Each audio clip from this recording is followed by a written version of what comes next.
রাজশাহী মহানগরীর ভদ্রা এলাকায় আছেন রিপোর্টার বৌদুত রানা। সরাসরি যাচ্ছি তার কাছে।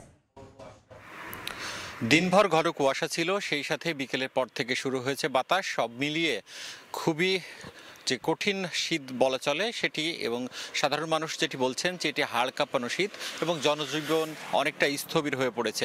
আমি রয়েছে এই মুহূর্তে নগরীর ভদ্রা এলাকায়। এখানকার বাসিন্দারা যেটি বলছেন যে গত কয়েকদিন ধরেই মৃদু যে শৈত্য প্রবাহ রাজশাহীর উপর দিয়ে বয়ে যাচ্ছে সেটি নেই, কিন্তু শীতের তীব্রতা তার থেকেও বেশি মনে হচ্ছে, কারণ সন্ধ্যার পর থেকে বাতাস রয়েছে।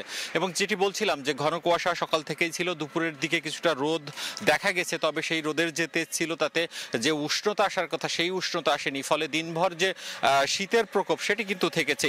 আর আজকে দিনের সর্বনিম্ন তাপমাত্রা ছিল 11.8 ডিগ্রি সেলসিয়াস এবং সর্বোচ্চ তাপমাত্রা ছিল 19.2 ডিগ্রি সেলসিয়াস। আপনাকে জানিয়ে রাখি যে 3 তারিখের পর থেকেই রাজশাহীতে এই অঞ্চলে শীতের প্রকোপ বেড়েছে এবং গত 2 দিন আগেও রাজশাহীর উপর দিয়ে মৃদু শৈত্য প্রবাহ 3 দিন ধরে বয়ে যাচ্ছিল, সেটির অবস্থা একটু পরিবর্তন হয়েছে এবং তাতে দিনের তাপমাত্রা কিছুটা বেড়ে আজকে 11.8 ডিগ্রি সেলসিয়াস। আবহাওয়া অফিস যেটি বলছে যে রাতের তাপমাত্রা আরও কমবে এবং কালকে থেকে অবস্থা আরও খারাপ হতে পারে এবং আগামী এক সপ্তাহের মধ্যে এই কোনো ধরনের পরিবর্তনের আভাস তারা দিতে পারেননি। তারা বলছেন এখন যেরকম শীতের অবস্থা সেটিই থাকবে। তারা যেটি বলছেন যে কুয়াশা থাকবে, সেই সাথে সূর্যের মুখ খুব বেশি দেখা যাবে না এবং এর মধ্যে গুড়ি গুড়ি বৃষ্টি হতে পারে। আর আপনাকে জানিয়ে রাখি যে এই রাজশাহীতে টানা এই চলতি মাসের যে 15 দিনের কড়া শীত বলা চলে বা সবচেয়ে বেশি শীত বলা চলে, সেটিতে কিন্তু সবচেয়ে বেশি বিপাকে পড়েছেন তৃণমূল মানুষ।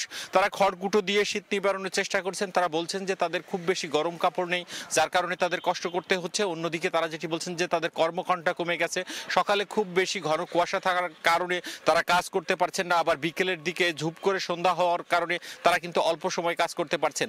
এবং আরেকটি ব্যাপার যে এই অঞ্চলে যারা নিম্নবিত্ত মানুষ বা মধ্যবিত্ত মানুষ, যারা দিন আনে দিন খান, সেই সব মানুষ বলছেন যে এখন কাজের পরিমাণ অনেক কমে গেছে, যার কারণে তারা বাইরে যেরকম বের হতে কষ্ট পাচ্ছেন তেমনি তারা যে তাদের দিন বা যাপিত জীবন সেটিও চালিয়ে নিতে পারছেন না। আমরা হাসপাতালে কথা বলেছিলাম, প্রত্যেক দিন হাসপাতালে শিশু ওয়ার্ডে প্রায় 100-র মতো শিশুরা ভর্তি হচ্ছে ঠান্ডাজনিত কারণে এবং যারা বৃদ্ধরা রয়েছেন তারাও ভর্তি হচ্ছেন।